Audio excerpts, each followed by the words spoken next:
bahwa agama Islam itu tinggi dan tidak ada yang lebih tinggi dari agama Islam. Alhamdulillahirabbil alamin. Jadi ini udah sampai kita nih, namanya Jabal Sur ya untuk ibu bapak. Jadi ini Jabal Sur, tempat Rasulullah SAW. Di sebelah kanannya kelihatan nggak ibu bapak Jabal Surnya? Kelihatan ya? Kelihatan apanya? Jabal Surnya. Oke. Jadi Jabal Sur ini tempat Rasulullah SAW dulu beliau bersembunyi ya. Di sini beliau bersembunyi dulu ketika dikejar oleh kaum kafir Quraisy ketika mau hijrah dari Mekah ke Madinah. Soalnya pada saat itu Rasulullah SAW pertama kali menyuruh para umat-umatnya itu untuk hijrah duluan ya, mendahului beliau untuk berhijrah, dan beliau yang terakhir untuk berhijrah bersama Sayyidina Abu Bakar As-Siddiq. Jadi beliau ketika dikejar oleh kaum kafir Quraisy, beliau sudah sampai di sini pada saat itu dan beliau masuk ke sini dan beliau bersembunyi di sini selama 3 hari 3 malam ya. Nah sebelum beliau masuk itu di sini Sayyidina Abu Bakar As-Siddiq itu menutup semua lubang-lubang yang ada di dalam Jabal Sur itu sendiri. Nah ada satu riwayat mengatakan ada satu lubang yang tidak ditutup oleh Sayyidina Abu Bakar pada saat itu, karena Allah Subhanahu Wa Taala sudah Allah Subhanahu Wa Taala mentakdirkan. Ayo. Nah, di sanalah tempat Rasulullah SAW beristirahat bersama Sayyidina Abu Bakar. Nah, pada saat beristirahat di sana dan Rasulullah SAW tidur di pangkuan Sayyidina Abu Bakar, pada saat itu ada desis.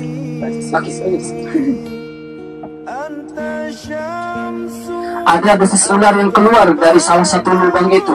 Nah, dengan spontan Sayyidina Abu Bakar ini langsung menutup tempat satu lubang itu dengan kaki beliau ya. Nah, pada saat ditutup, ular itu langsung mematok kaki Sayyidina Abu Bakar As-Siddiq. Tetapi ketika dipatok oleh oleh ular itu, Sayyidina Abu Bakar itu tidak menggerakkan kakinya sedikit pun. Sampai berapa kali mungkin dipatok oleh ular itu. Tapi pada akhirnya Sayyidina Abu Bakar itu tidak menahan rasa sakitnya ya, tidak menahan rasa sakit yang dideritanya. Ayo, mau turun sebentar atau gimana? Hah? Langsung. Alat udah. Oke. Ya itu sebelah kanan ya, itu Jabal Sur namanya ibu bapak ya. Lihat ya. Oke. Lihat ya. Iya. Apa namanya? Jabal Sur. Jabal Sur. Tempat apa ini? Rasulullah bersembunyi dari Quraisy. Dari kejaran kaum kafir Quraisy. Nah, jadi saya lanjutkan sedikit ya ceritanya tadi ya. Nah, ketika pada saat itu Rasulullah SAW tidur di pangkuan Sayyidina Abu Bakar As-Siddiq. Nah, pada saat itu Sayyidina Abu Bakar ini tidak dari sini mau kemana? Jangan simpan. Kenapa? Yuk. Saya nginep sini. Sayyidina Abu Bakar tidak menggerakkan kakinya sedikit pun ya pada saat itu. Nah, karena tidak menahan rasa sakitnya yang begitu besar pada saat itu, Abu Bakar ini langsung meneteskan air mata beliau ya, meneteskan air mata beliau, sampailah air mata beliau itu menetes ke pipinya Nabi Muhammad Sallallahu Alaihi Wasallam. Nah, ketika sudah menetes air mata beliau di pipi Rasulullah langsung terbangun dari tidur beliau. Nah, pada saat itu Rasulullah langsung bertanya kepada Abu Bakar ini, "Hai sahabatku, apakah engkau merasa tidak senang berhijrah denganku?" kata Rasulullah. "Apakah engkau merasa tersiksa berhijrah denganku?" kata Rasulullah. Atau langsung dijawab oleh Sayyidina Abu Bakar, "Oh tidak ya Rasulullah, saya sangat bangga, saya sangat bahagia berhijrah denganmu ya Rasulullah, tetapi saya tidak bisa menahan rasa gigitan ular itu sendiri ya Rasulullah." Nah, pada saat itu dengan spontan Allah Subhanahu Wa Taala memberikan mukjizat kepada Rasulullah SAW untuk bisa berbicara dengan ular itu sendiri. Dan pada saat itu Rasulullah langsung berbicara, "Hai ular, kenapa engkau menggigit sahabatku Abu Bakar As-Siddiq?" Kata si ular ya, "Saya tidak punya urusan dengan Sayyidina Abu Bakar. Yang tujuan saya adalah melihat wajahmu dengan ainul mahabbah." "Kenapa engkau ingin mukaku dengan ainul mahabbah, karena Allah Subhanahu wa taala dulu pernah berkata kepada saya dan teman-teman saya, kata si ular ini. Pada saat itu 1000 tahun sebelum ini, kata ular, Allah Subhanahu wa taala pernah mengatakan, siapa-siapa yang melihat nabiku dengan ainul mahabbah, maka itu cukup untuk menggiringnya ke dalam surga. Maka itulah yang saya kejar pada saat itu. Maka si ular ini bertanya kepada Allah, ya Allah, di manakah aku bisa menemukan nabimu itu ya Rasul, ya Allah, kata si ular. Terus si ular ini diperintahkan oleh Allah Subhanahu wa taala untuk datang ke Jabal Sur ini ya. Bayangkan udah 1000 tahun lebih, ular itu masih panjang umurnya ya, masih bisa dengan setia menunggu kedatangan Nabi Muhammad sallallahu alaihi wasallam. Jadi kita bersyukur sebagai umatnya Nabi Muhammad sallallahu alaihi wasallam, yang dimana umat Nabi Muhammad sallallahu alaihi wasallam merupakan orang yang paling istimewa ya, orang yang paling sangat dikagum-kagumi. Bayangkan ya, Rasulullah sallallahu alaihi wasallam itu ketika di akhir hayat beliau itu tidak memikirkan tentang keluarga beliau, tidak memikirkan tentang diri beliau, tetapi yang dipikirkan adalah umat kita yang dipikirkan. Sampai pada saat ada satu riwayat mengatakan Rasulullah Shallallahu Alaihi Wasallam pernah menangis sampai terseduh-seduh. Pada saat itu Rasulullah Shallallahu Alaihi Wasallam bertanya kepada para sahabat, wahai para sahabatku, ketahuilah kalian siapa di antara kalian yang mulia, yang sangat mulia, kata Rasulullah Shallallahu Alaihi Wasallam. Para sahabat sebagian mengatakan, para malaikat ya Rasulullah. Oh, memang malaikat itu memang sangat mulia. Mereka selalu menegakkan perintah Allah Subhanahu wa taala. Mereka selalu menjalankan perintah Allah Subhanahu wa taala. Mereka selalu beribadah kepada Allah Subhanahu wa taala. Mereka selalu dekat dengan Allah Subhanahu wa taala. Tetapi masih ada yang mulia lainnya, kata Rasulullah.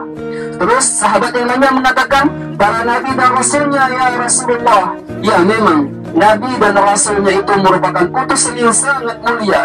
Mereka menjalankan perintah Allah Subhanahu wa taala, menjalankan perintah Allah Subhanahu wa taala, dan melarang dari kebatilan-kebatilan yang ada di dunia ini, kata Rasulullah. Tetapi masih ada yang mulia lainnya, kata Rasulullah. Terus kemungkinan para kami ini oleh para sahabat-sahabatmu ya Rasulullah, kata sahabat lainnya. Memang kalian itu sangat mulia. Kalian selalu bertemu dengan aku, kalian selalu berhadapan dengan aku, kalian selalu berjamaah dengan aku, kalian selalu berbicara dengan aku. Sungguh kalian sangat mulia, tetapi masih ada yang mulia lainnya, kata Rasulullah. Dan pada akhirnya tidak ada yang bisa menjawab. Pada saat itu Rasulullah terdiam sejenak sampai meneteskan air mata beliau dan mengatakan dengan pelan-pelan, ketahuilah para sahabatku, sesungguhnya orang yang sangat mulia itu adalah umatku nanti yang jauh setelah aku wafat nanti. Mereka akan lahir ke dunia ini, mereka akan mempercayai keadaan aku, mereka mempercayai kehadiran aku sudah hidup di dunia ini, menyampaikan agama Islam ini sendiri. Mereka percaya, padahal mereka tidak pernah melihat aku, padahal mereka tidak pernah berbicara dengan aku, padahal mereka tidak pernah salat berjamaah dengan aku, tetapi mereka percaya bahwa saya itu pernah ada di dunia ini dan saya pernah menyebarkan agama Islam di dunia ini. Itulah umatku nanti yang sangat mulia. Bayangkan, Rasulullah SAW sudah merindukan kehadiran kita ini. Bayangkan, sebelum kita lahir Rasulullah sudah tahu kita akan lahir ke dunia ini, dan beliau sudah merindukan kehadiran kita. Untuk itu alangkah lebih baiknya kita kembali untuk merindukan beliau. Ketika kita habis sholat kita sebut nama beliau, supaya apa? Supaya kerinduan yang diberikan oleh Rasulullah SAW ada timbal baliknya. Itulah yang namanya rasa syukur, yang dimana Rasulullah SAW memperjuangkan agama Islam untuk kita. Bayangkan, kalau dulu agama Islam ini masih porak-poranda, belum bisa mengatakan ya'lu wa la yu'la anhu, mungkin kita belum bisa lahir ke dunia ini. Bayangkan dulu sebelum Nabi Muhammad sallallahu alaihi wasallam diutus ke ayo جولان الصوصة طيب جولان الرب والرب فيها أنا جولان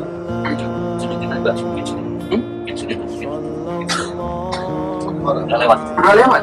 Coba kita tadi di belakang. Tadi udah kelihatan ya Jabal Surnya ya? Sudah kelihatan apa nih? Batu. Oh, puncaknya ya, batunya pintar. Kirain masnya nggak fokus gitu mas. Batunya lihat rumah-rumah gitu kan. Nah, bayangkan sekarang Ada uangnya ada yang batu. Ada Nadius.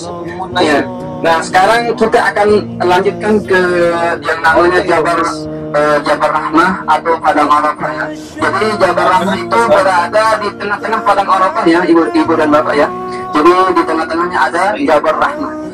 Jadi Padang Arafah ini merupakan miniatur ya, miniatur dari Padang Mahsyar. Ada satu riwayat mengatakan seperti itu, yang dimana nanti kita akan dikumpulkan seperti itu nanti di Padang Mahsyar. Jadi di sana nanti tanpa helai pakaian apapun. Nah, di sini cuma ketika kita pada saat haji pada tanggal 9 Zulhijjah itu, di sini kita berkumpul bersama umat-umat yang seluruh dunia berkumpul di sini hanya menggunakan 2 helai saja, 2 helai kain yang digunakan untuk diam di situ, untuk wukuf di Padang Arafah ya. Nah, bayangkan nanti kita akan berdiam di sana, dan di sana juga kita tidak apa istilahnya, di sana nanti di Padang Mahsyar itu ya, kita tidak bisa memikirkan apapun ya. Meskipun kita tidak berpakaian apapun, tetapi kita tidak pernah memikirkan tentang ini, tentang itu. Yang kita pikirkan adalah apa? Apakah kita akan masuk surga atau kita akan masuk neraka? Dalam satu riwayat mengatakan, ada yang mengatakan bahkan ketika di Padang Mahsyar itu sendiri, nanti ada yang keringatnya itu ada yang sampai menutupi tumitnya, ada yang menutupi apa namanya? Ini dengkulnya, bahkan ada yang menutupi pusarnya, dadanya, bahkan ada yang tenggelam oleh keringatnya sendiri. Itu yang digambarkan di Padang Mahsyar nanti ya. Makanya di Padang Mahsyar nanti yang ditanyakan yang pertama kali apa? Ma la yus'alu 'alaihi al-'abdu yawmal qiyamah as-salatu. Jadi ketika di akhir di Padang Mahsyar nanti itu yang ditanyakan yang pertama kali adalah apa? Adalah salat kita. وإن وجدت تامة قبلت وسائر أعماله وإن وجدت ناقصة ردت وسائر أعماله. Jadi ketika sholat kita itu diterima oleh Allah Subhanahu wa Ta'ala, niscaya amal-amal yang lainnya juga akan ikut diterima. Dan apabila sholat kita ditolak, maka perbuatan-perbuatan yang lainnya juga akan ikut ditolak. Karena kenapa? Karena sholat itu merupakan tiang agama. Karena sholat itu merupakan fondasi dari agama Islam. Karena sholat itu bisa kita mengingat Allah Subhanahu wa Ta'ala dan Rasulnya. Dan juga ketika kita sholat kita bisa menjauhkan diri kita dari perbuatan yang tidak kita inginkan. Untuk itu, Bapak dan Ibu yang dirahmati Allah Subhanahu wa Ta'ala, usahakan bagaimanapun keadaannya kita harus tetap menjaga sholat kita. Kalau kita lupa, kalau kita tidak bisa, kita bisa mengkodoknya. Misalkan lagi dalam keadaan darurat, bisa kita mengkodoknya asalkan kita berniat untuk mengkodoknya. Jangan sampai kita melupakan sholat. Jadi kita nanti ini akan bertemu di Padang Arafah ya, yang dimana di sini tempat para jamaah haji ya pada tanggal 9 Zulhijjah berkumpul di sini untuk melaksanakan wukuf ya, melaksanakan wukuf setelah sholat zuhur. Mereka semua itu wukuf di Padang Arafah, meskipun panasnya sampai 40-50 derajat, tetapi mereka tetap melaksanakan wukuf itu sendiri. Karena kenapa? Karena pada tanggal itu Allah Subhanahu wa Ta'ala menghapus dosa-dosa umatnya yang sedang wukuf di Padang Arafah, dan Allah Subhanahu wa Ta'ala melipat gandakan, bahkan beri-beri pahalanya menjadi pahala yang lebih baik daripada sebelumnya. Lebih baik minta maaf dari kita minta. Iya. Oke. Untuk itu kita nanti akan buat gambaran gimana nanti di Padang Mahsyar juga ya. Nanti kita bisa lihat Padang Arafahnya secara langsung ya. Dan juga di sana di Padang Arafah ini ada juga yang namanya Jabal Rahmah. Ada yang tahu Jabal Rahmah? Hah? Enggak tahu? Enggak tahu. Masa belum tahu? Tahu namanya doang, belum ya. Oh belum ya, insya Allah nanti ada di depan mata ibu dan bapak ya, insya Allah. Jadi ibu dan bapak bersyukur ya bisa datang ke sini ya. Bersyukur Allah Subhanahu wa Ta'ala masih memberikan kita waktu untuk datang ke tempat yang mulia ini. Bersyukur karena banyak di antara teman-teman kita yang ada di rumah, meskipun mereka bergurungan dengan harta, tetapi mereka belum bisa diizinkan untuk datang ke sini. Untuk itu kita bersyukur kepada Allah Subhanahu wa Ta'ala, kita sudah didatangkan ke tempat yang mulia ini. Alhamdulillah. Jadi di Jabal Rahmah ini merupakan tempat pertemuan antara Nabi Adam dan Hawa. Menurut suatu riwayat, untuk tempat turunnya Nabi Adam dan Hawa ini masih menjadi perselisihannya. Ada yang mengatakan Hawa turun di Jeddah, ada yang mengatakan Adam turun di India, ada yang mengatakan turun di Irak, ada yang mengatakan ya sebagainya. Tetapi semua para ulama itu sepakat bahwa bertemunya Nabi Adam dan Hawa itu bertemunya di Jabal Rahmah. Makanya dikatakan sebagai gunung kasih sayang, Jabal Rahmah. Jadi di sana merupakan bukit yang kasih sayang di sana. Makanya banyak di antara perziarah ya, baik dari jamaah haji maupun umrah